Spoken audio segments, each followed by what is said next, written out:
Imom Azam aytgan ekanlar, pulni men yomon ko'raman degan odam yo jinni yo yolg'onchi degan ekanlar.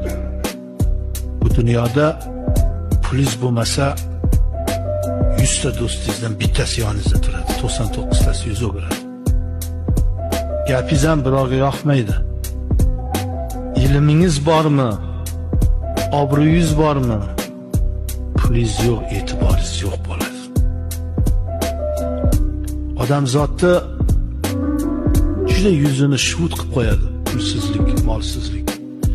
Birdan yaxshi pul topib turgan odamdan birdan ketib qolsa, ba'zilar aytadi, pul u bu.